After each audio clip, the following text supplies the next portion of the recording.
Bonjour à tous. Je vous remercie de me retrouver sur cette nouvelle chaîne de podcast sur laquelle je vous propose de suivre des enseignements d'approfondissement pour nourrir notre foi et nos réflexions. Avec ce podcast, je débute une série d'enseignements sur le thème de l'eschatologie, qui est la science des choses de la fin des temps. Autrement dit, tout ce qui a à voir avec le retour de Jésus. Le titre de ce podcast d'aujourd'hui est « Tout dépend de notre perspective ». Et nous allons parler d'un élément central et structurant de l'eschatologie, le millénium. Ce podcast va être, je le reconnais, un peu technique, mais il devrait vous procurer une grille de lecture importante des événements spirituels, géopolitiques et sociaux que nous traversons. Particulièrement à travers cet enseignement, je voudrais vous montrer que notre façon de concevoir la vie chrétienne, de percevoir les événements contemporains, est directement influencée par nos croyances en termes d'eschatologie. Encore une fois, tout est une question de perspective. L'eschatologie tient une place importante dans les Écritures.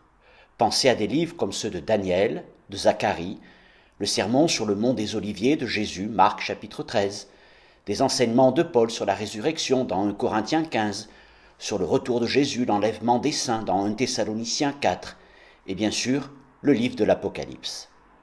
C'est une chose sur laquelle tous les chrétiens et les enseignants s'accordent, c'est que l'eschatologie est un domaine complexe des Écritures. Elle a toujours suscité de nombreuses questions, amenant des débats nourris parmi les chrétiens et encore plus parmi les spécialistes.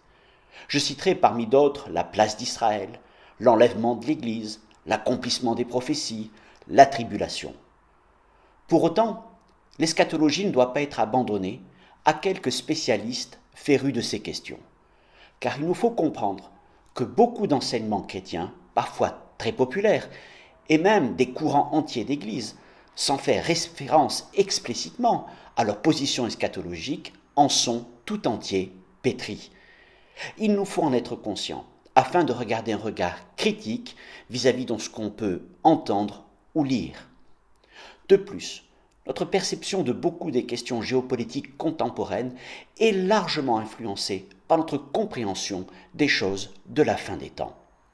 Ainsi, certains sont-ils, pour des raisons eschatologiques, de grands soutiens d'Israël, tandis que d'autres le sont moins, en raison encore de positions eschatologiques différentes. C'est aussi très vrai concernant la sensibilité de plusieurs face à la question de la présidence de Donald Trump et de l'importance de sa réélection. Et oui, ceci aussi est lié à une interprétation eschatologique. Tout est une question de perspective. Par cet enseignement, je voudrais vous montrer comment notre vision et notre mode d'interprétation et de compréhension de l'eschatologie influent sur notre foi et notre vision du monde. Parlons alors de l'importance du millénium. Le millénium est un point structurant quant à notre vision de la fin des temps. Qu'est-ce que le millénium ? C'est un règne de 1000 ans de Christ. Après tout, les chrétiens ne cessent-ils pas de prier que ton royaume vienne ? Ne cessent-ils pas d'annoncer la bonne nouvelle du royaume ? Et l'idée du royaume de Christ n'est pas plus présente que dans cette question du millénium. Or là particulièrement, les interprétations divergent. Et elles se regroupent autour de 3 écoles que je vais vous présenter. Je veux aussi vous montrer comment ces modèles d'interprétation du millénium influent sur notre vision du monde à venir et sur celle du monde présent. Ainsi, notre compréhension de l'eschatologie façonne notre foi et notre perspective des temps présents. Le prophète Ésaïe décrit au chapitre 65 et 66 ce règne comme un temps de paix, de justice, de prospérité, mais aussi de sévérité. Les pécheurs seront châtiés. C'est dans Apocalypse, chapitre 20, versets 1 à 4, qu'il est fait mention du nombre d'années de ce règne, et c'est ce texte qui va nous servir de base aux réflexions sur le millénium. Puis je vis descendre du ciel un ange qui avait la clé de l'abîme et une grande chaîne dans sa main. Il saisit le dragon, le serpent ancien qui est le diable et Satan, et il le lia pour 1000 ans. Il le jeta dans l'abîme, ferma et scella l'entrée au-dessus de lui, afin qu'il ne séduisît plus les nations jusqu'à ce que les 1000 ans fussent accomplis. Après cela, il faut qu'il soit délié pour un peu de temps. Et je vis des trônes, et à ceux qui s'y assirent fut donné le pouvoir de juger. Et je vis les âmes de ceux qui avaient été décapités à cause du témoignage de Jésus et à cause de la parole de Dieu, et de ceux qui n'avaient pas adoré la bête ni son image, et qui n'avaient pas reçu la marque sur leur front et sur leurs mains. Ils revinrent à la vie, et ils régnèrent avec Christ pendant 1000 ans. Ce passage, difficile à interpréter, a été la source, et continue de l'être, de nombreux débats entre trois écoles de pensée eschatologique appelées amillénaristes, post-millénaristes et prémillénaristes. Et les différentes eschatologies associées au millénium concernent avant tout le moment du retour de Christ par rapport à ce millénium, avant ou après le millénium, et la nature précise du millénium, spirituelle ou littérale. Arrêtons-nous maintenant un peu plus sur certains des détails et des caractéristiques de ces trois points de vue sur le millénium. Commençons par l'amillénarisme. Amillénarisme veut dire sans millénium. Les amillénaristes ne s'attendent pas à un royaume millénaire littéral.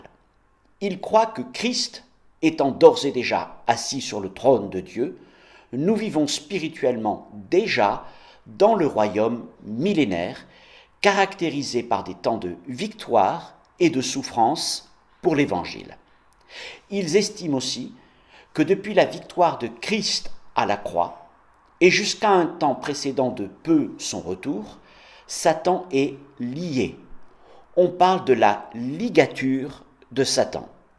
Cette ligature le rendrait incapable d'empêcher la propagation de l'Évangile.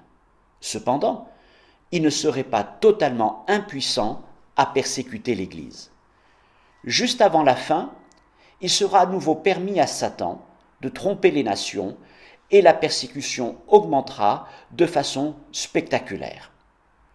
Les amillénaristes enseignent aussi que Christ reviendra après ce règne céleste et spirituel au moment fixé par le Père.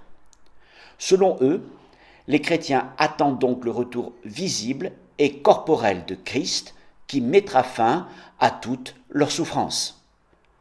En même temps que ce retour de Jésus sur terre, se produiront la résurrection générale et l'enlèvement de l'Église qui reviendra immédiatement sur terre avec le Seigneur. Celui-ci jugera alors le monde et inaugurera l'état éternel. Ainsi, selon les amillénaristes, nous vivons déjà dans le millénium.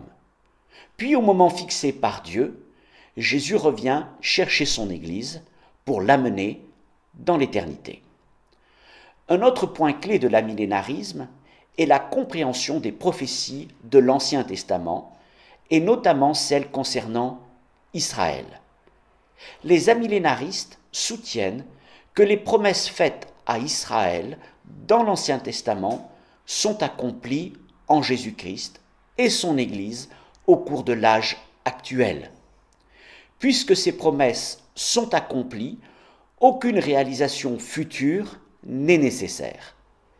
Pour ce qu'il s'agit des prophéties du Nouveau Testament, notamment celles de l'Apocalypse, les amillénaristes soutiennent des interprétations spirituelles de ces textes.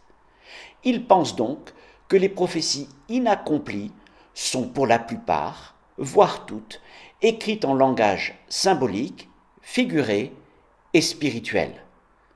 Les amillénaristes ont une approche de la fin des temps que je qualifierais d'une part de neutre. Le Seigneur peut revenir à n'importe quel moment de notre histoire, et d'autre part de simple. L'Église vit déjà les temps d'un millénium contrasté jusqu'à ce que Christ vienne la chercher et l'introduise dans son règne glorieux, éternel. L'amillénarisme est très en vogue dans les églises de tendance réformée baptiste. La simplicité de l'amillénarisme ne le fait pas échapper à des critiques et à de nombreuses questions, à commencer par la ligature de Satan. Comment concevoir que nous vivons dans un monde où Satan serait déjà au fond de l'abîme? Certes, nous croyons dans la victoire juridique et spirituelle de Christ sur Satan à la croix, mais nous savons que les effets de cette victoire ne sont pas encore pleinement manifestés. Notamment, Satan reste libre d'une part de ses mouvements. Ensuite, leur approche d'Israël est sujette à caution. Ils adoptent une vue réduite à l'Israël croyant, englobé dans l'Église, sans aucune autre considération particulière. Enfin, la spiritualisation des prophéties non accomplies ne finit-elle pas par les vider de leur force et de leur substance? Parlons maintenant du post-millénarisme. Le post-millénarisme s'en tient à une vision du retour de Christ après le millénium. Ainsi, les post-millénaristes sont généralement d'accord avec l'interprétation amillénariste d'Apocalypse chapitre 20. Ils conviennent que le millénium est une période figurative et non littérale de 1000 ans, et qu'il est une époque où l'Évangile est prêché dans le monde entier et durant laquelle Satan est lié. Ils s'accordent également sur le déroulement général des événements de la fin des temps. Quand Jésus viendra, la résurrection physique générale des justes et des méchants se produira, suivie du jugement final et culminant avec les nouveaux cieux et la nouvelle terre.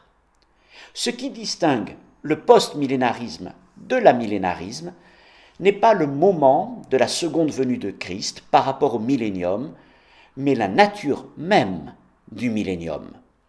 Alors que l'amillénarisme attend de l'Église qu'elle connaisse simultanément la victoire et la souffrance jusqu'à la seconde venue de Christ, les post-millénaristes s'attendent à un âge d'or de la justice sur terre au cours duquel l'Église connaîtra une prospérité croissante et une grande influence sur la culture et le gouvernement des nations. Cet âge d'or est ce que le post-millénarisme entend par millénium. Le post-millénarisme enseigne que le monde doit être tout entier christianisé. Cela conduira à une période de l'histoire précédant le retour de Christ où la foi, la justice, la paix, la prospérité prévaudront dans les affaires des hommes et des nations. Les post-millénaristes croient dans un temps de réveil final et d'une croissance phénoménale de l'Église. De leur interprétation découle une approche dite optimiste. L'Évangile va triompher, les nations seront soumises à Jésus. Ainsi, dans leur logique, la mission de l'Église est de travailler à bâtir le royaume de Dieu sur terre. C'est parmi eux qu'on trouve les enseignements concernant les 7 montagnes, mais aussi le combat spirituel stratégique. La doctrine des 7 montagnes enseigne que pour que Christ revienne sur terre, l'Église doit prendre le contrôle des 7 sphères d'influence majeures de la société. Une fois que le monde aura été soumis au royaume de Dieu, Jésus reviendra et gouvernera ce monde. Ces 7 montagnes sont 1. L'éducation, 2. La religion, 3. La famille, 4. Les affaires, 5. Le gouvernement et l'armée, 6. Les arts et le divertissement, 7. Les médias. Ces 7 secteurs de la société façonnent la manière dont le monde pense et se comporte. Ainsi, pour apporter un changement sociétal, ces 7 montagnes doivent être transformées. Ceux qui suivent cette doctrine parlent d'occuper les montagnes, d'envahir la culture et de transformer la société. Le mandat des 7 montagnes a ses racines dans la théologie du dominionisme, de dominion en anglais. Elle est apparue au début des années 1970 et prône une forme chrétienne de gouvernement des nations par la loi divine. Les post-millénaristes sont très souvent adeptes de cette position. Pour la justifier bibliquement, ils s'appuient sur Genèse 1, 28, où le Seigneur dit à Adam « Soyez féconds, multipliez, remplissez la terre et l'assujettissez, et dominez sur les poissons de la mer, sur les oiseaux du ciel et sur tout animal qui se meut sur la terre. » Mais il le modifie pour y inclure un mandat qu'auraient les chrétiens de contrôler les affaires civiles et tous les autres aspects de la société. C'est parmi les églises charismatiques américaines que s'est le plus développée cette approche, popularisée indirectement dans de nombreux ouvrages concernant le royaume de Dieu sur terre, notamment issus de la mouvance de la Nouvelle Réforme apostolique ou de l'église Bethel de Redding en Californie. C'est parmi eux aussi que l'on trouve le plus grand nombre de soutiens à Donald Trump, perçu comme un Cyrus, un roi païen accomplissant la volonté de Dieu, c'est-à-dire construisant le règne de Dieu sur terre. De nombreux leaders charismatiques, prophètes en premier lieu, se sont beaucoup investis dans la campagne de réélection de Donald Trump, notamment dans la perspective de l'instauration d'un gouvernement régi d'après les principes du royaume de Dieu. L'aboutissement de cette nouvelle candidature, qu'elle soit un échec ou un succès, aura dans tous les cas un gros impact, négatif ou positif, au milieu des post-millénaristes. En revanche, pour les mêmes raisons que les amillénaristes, ces mêmes leaders charismatiques post-millénaristes ne sont que peu, sinon pas du tout, présents dans les questions tournant autour d'Israël. Voyons enfin ce qu'il en est du prémillénarisme. Le prémillénarisme est la doctrine affirmant qu'après la seconde venue de Christ et l'enlèvement de l'Église, celui-ci régnera pendant 1000 ans sur la terre avant l'accomplissement final du dessein de Dieu et l'entrée dans l'éternité. Il existe deux modèles prémillénaristes, le prémillénarisme historique et le prémillénarisme dispensationnel. Le prémillénarisme historique est qualifié ainsi parce qu'il ressemble plus ou moins au prémillénarisme des temps anciens connu sous le nom de chiliasme, qui veut dire 1000 en grec. Le prémillénarisme dispensationaliste tire son nom de la théologie développée par John Nelson Darby au XIXe siècle, qui divisait l'histoire biblique en une série de 7 dispensations. Les deux formes de prémillénarisme suivent une lecture littérale d'Apocalypse chapitre 20, versets 1 à 6. Selon les prémillénaristes historiques, l'âge actuel se poursuivra jusqu'à la période de tribulation, après laquelle le Christ reviendra sur terre pour établir un royaume millénaire. Les prémillénaristes historiques sont généralement post-tribulationnistes, c'est-à-dire que pour eux, Christ revient chercher son Église publiquement, il est écrit tout œil le verra, après la période de tribulation décrite dans l'Apocalypse. Lors de la seconde venue unique de Christ, se produiront la résurrection des croyants et l'enlèvement public de l'Église. Ces croyants régneront alors avec Christ, qui sera physiquement présent sur la terre, dans son corps ressuscité, et régnera en roi sur les nations et toute la terre. Pendant cette période, Satan sera lié et jeté dans l'abîme, de sorte qu'il n'aura aucune influence sur la terre, les nations et les hommes pendant le millénium. Après les 1000 ans, Satan sera libéré pendant une brève période de temps, au cours de laquelle il entraînera une partie de la population mondiale dans une rébellion contre Christ. Le Seigneur détruira cette dernière rébellion, jugera le monde, puis l'introduira dans l'état éternel. Les prémillénaristes dispensationalistes soutiennent que Christ viendra chercher son Église secrètement. Il sera tellement rapide, son retour, qu'il se fera en un clin d'œil, et personne ne pourra le voir. Christ ressuscitera alors les morts dans la foi et enlèvera les disciples vivants, généralement avant une période de 7 ans de tribulation intense, quoique d'autres positions appelées mi-tribulationnistes existent aussi.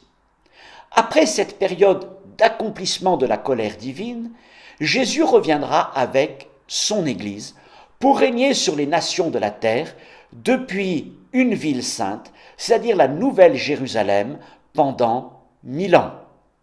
Encore après ces 1000 ans, Satan qui était lié pendant le règne terrestre de Christ sera libéré pour tromper les nations.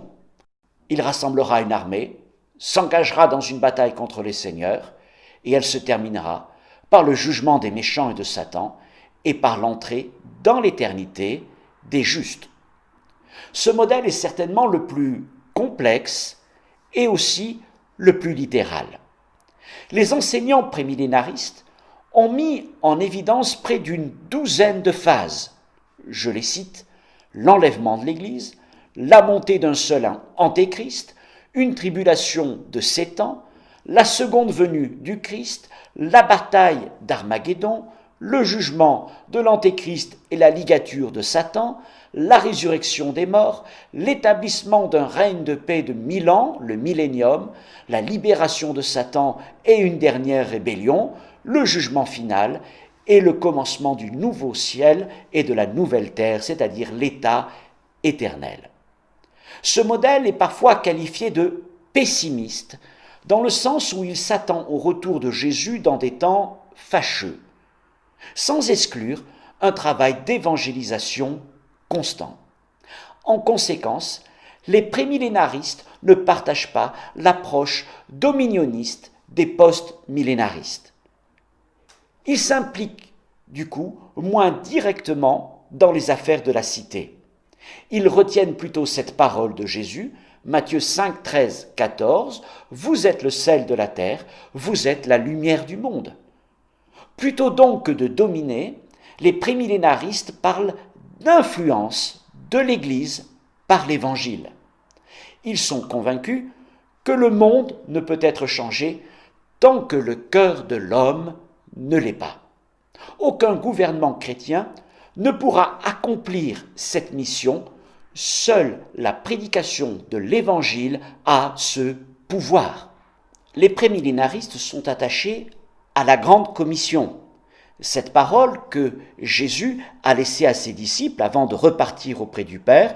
Nous la trouvons dans Matthieu chapitre 28, versets 19 et 20. « Allez, faites de toutes les nations des disciples, les baptisant au nom du Père, du Fils et du Saint-Esprit, et enseignez-leur à observer tout ce que je vous ai prescrit, et voici, je suis avec vous tous les jours jusqu'à la fin du monde. » En revanche, les prémillénaristes sont moins attachés au mandat de domination de Genèse 1, 28, qu'ils spiritualisent ou reportent à l'époque du millénium.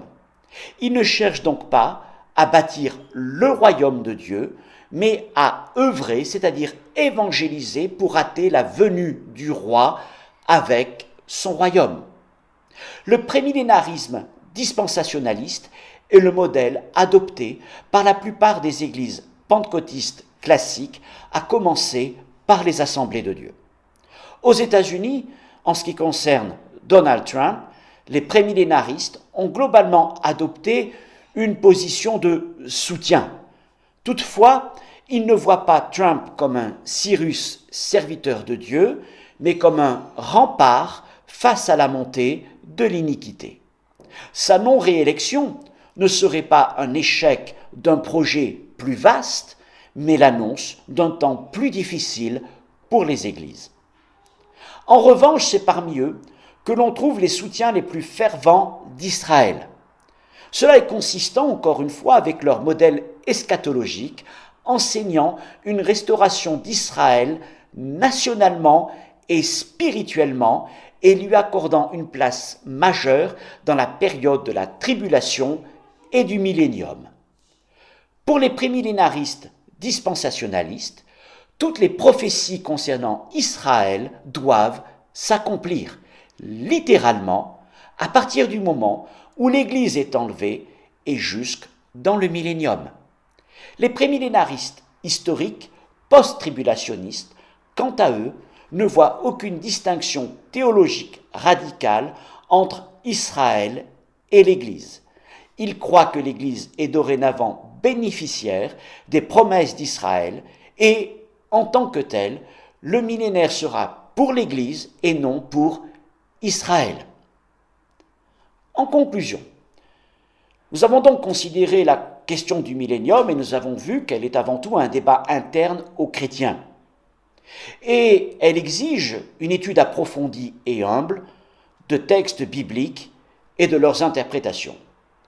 Malgré tout, différents points de vue ont émergé et sont le résultat de sensibilités et de perspectives différentes, voire divergentes.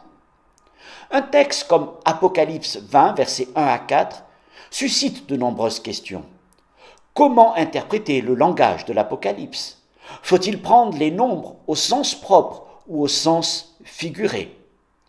Sur un plan plus théologique, la façon dont on envisage la relation entre Israël et l'Église, la mission de l'Église, la nature de la prophétie, détermine des orientations en termes d'interprétation.